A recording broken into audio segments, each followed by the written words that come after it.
Hi and welcome to RC Copter Love. Finally, I'm going to build my M5. It's a bit long story why I didn't start to build it right now. I have to tell you, I was not making my homework.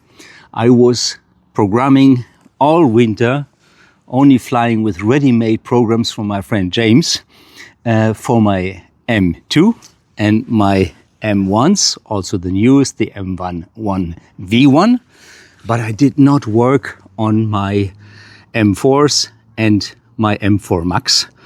I did not program these models to my new transmitter.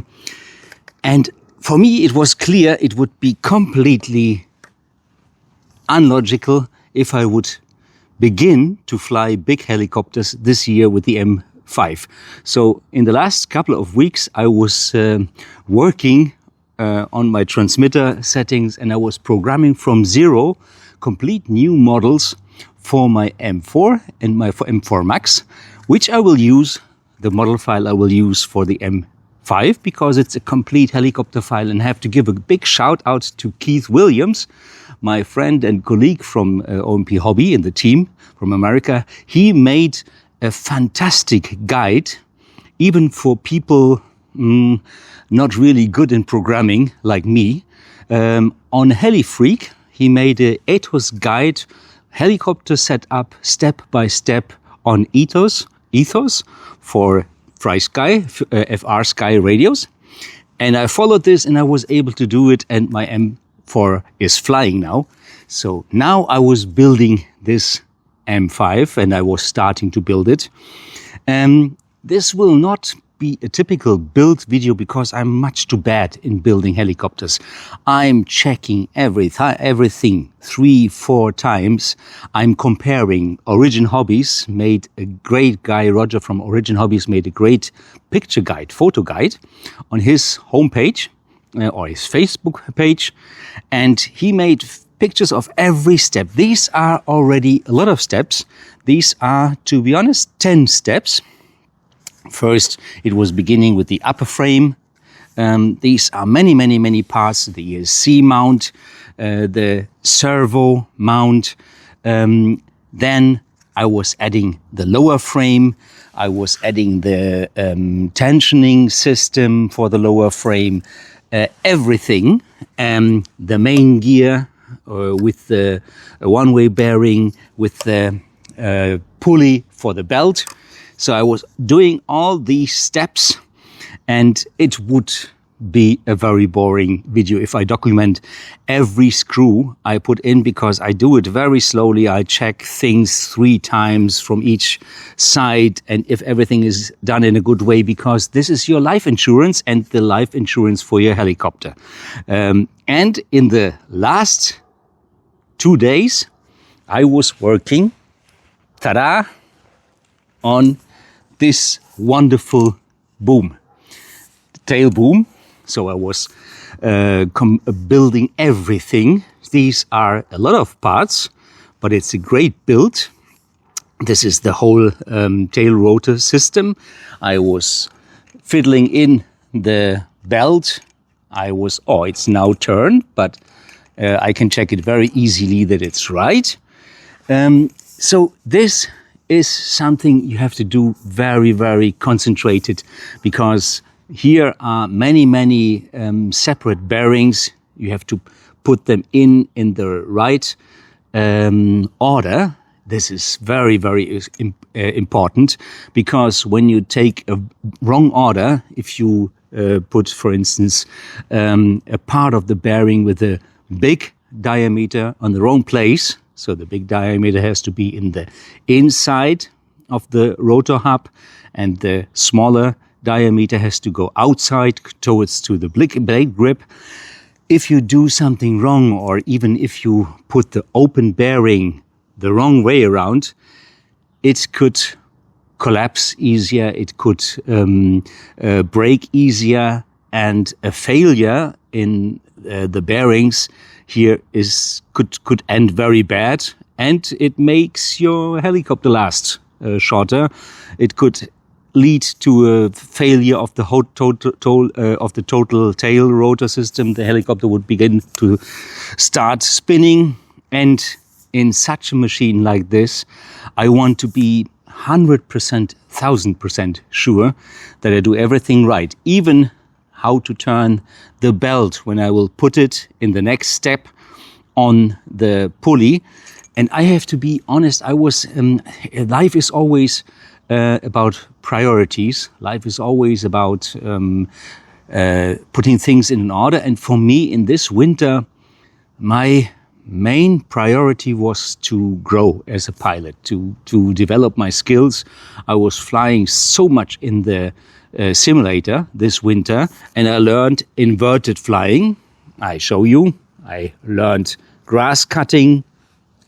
I was focused on this, and because I never had a very much liking for programming radios, I was making a big curve around this radio thing, and so I was starting it just now when the spring was beginning, because I knew I want to go back to flying my M4 and my M4 Max. And now I can use all this knowledge in my M5. So, as I told you, it's not a typical build video, it's just a documentation of different phases. This is a very important phase. The next phase I will document in the next video will be, the other way around. I was taking the nose to put in the tail. That was a specialist, how much specialized I am. So the next step will be taking this wonderful boom into this machine and putting the belt in the right twist in the right direction on the pulley. I have, by the way, the serial number 55 in my M5. I have already the servos installed, and I guess there will be still another video when it's coming to the electronics, because that will be another challenge for me, because I was used only to helicopters with direct drive, the M4 and the M4 Max. I have a direct drive system. Here you see a main gear. So this is completely new for me. As well, news for me, I have Rotoflight. I have a Rotoflight flight controller. And until now in my M4 and my M4 Max, I was using the Brain 2. So totally different world. New challenge for me, but I hope with the help of my friends, maybe as well Keith or maybe Robert, I will manage to do this step. And so this will be the next steps of the build. But now I will show you how I am cutting the grass. For the very first time, I managed to cut the grass. I did not clean these rotor blades. Normally I clean them. I left this green from the grass cutting like a trophy. I am proud of this, because it is not easy for the nerves when you are already on the grass and you feel you're touching it. You have the impulse, you want to take this helicopter up, of course, with negative pitch. And the same I'm doing with the small one. It does not cut the grass so spectacular. So the first video will be with the M2 Evo Mark II. And the next one with this new M1 V1, who does it as well brilliantly. He's just not so powerful. Okay, so see you on the field. And now we are on the field, first with the M2 Evo, and I'm trying to cut the grass. We have a lot of work here to do. It will take a couple of hours, but I have many batteries. So now first I had to bring this little birdie inverted with a half roll to the left, and now I bring her as close as possible. And now the most difficult or tricky part, to let it sink in a controlled way. It was touching the grass, but not a lot, and to keep it a little bit low. It's drifting by the wind. You don't hear the wind because of our great new microphone, but the wind is there, believe me. But I have the need to have some fun in between, and I like to fly away inverted from myself. Let's try a half roll to the right. It is a little bit my weaker side, but let's see. Oh, this one was good even. So the most important is the collective pitch management, that in the moment of the roll, half roll, that you are controlling the collect. Oh, that was a little bit cutting. Did you see this? And again.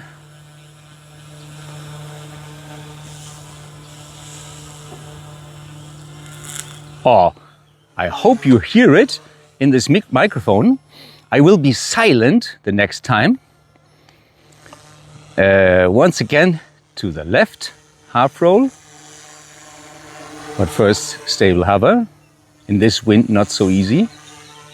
You see, even in upright, it's difficult to keep a stable altitude.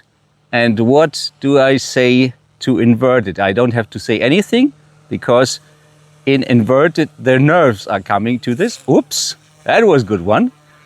And even if the helicopter sinks in the grass, nothing really happens. You have to be fast on the throttle cut. But now, once again, I'm flying away. I love this. This is so fantastic. In between concentrated training, I need sometimes such a little fun number. Once again, a half roll to the left.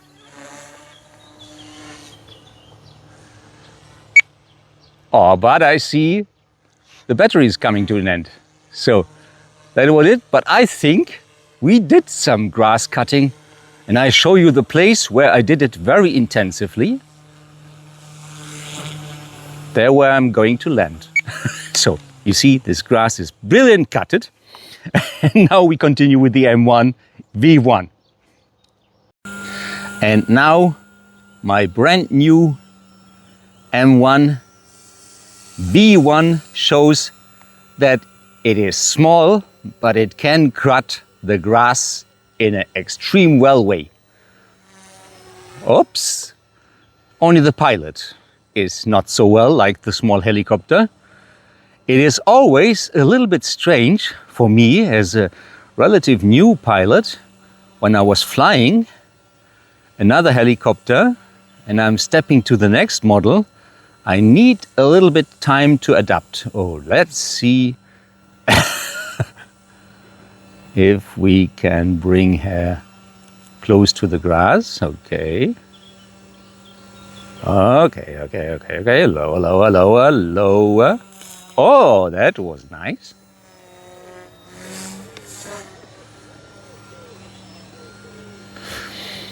Okay, and now I will see how it is possible to turn it to a right half roll with this small one.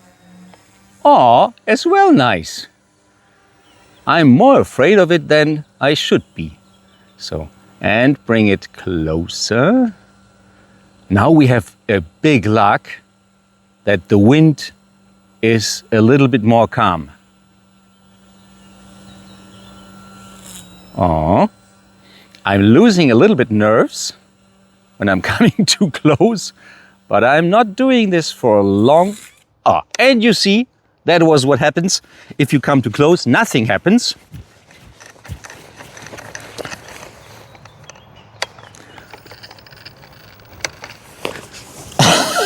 You just have to find it. And you see a little bit of grass in the tail rotor. We pick this out. This is funny. This was not planned. I stand it on the ground and up it goes again. That's the great thing in flying over high grass, nothing happens. You pick this little bird up, and the same is with the M2 Evo Mark II. Don't ask me how often I was picking up this helicopter from the grass. I try, of course, to avoid it because I have an unwritten contract with the farmer that I try to not walk on his field. And he told me, as long as you don't walk on my field, your flying does not disturb me at all. So I try to keep this word.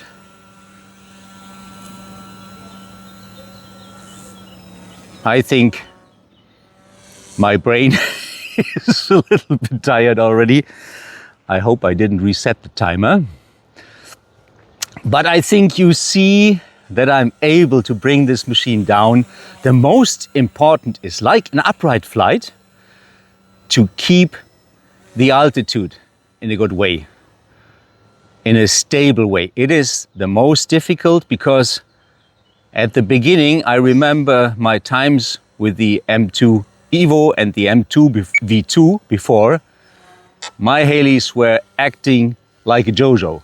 So my timer is over, for God's sake, because my brain is already empty. So sometimes my brain has less capacity than the batteries, and I'm even happy to land.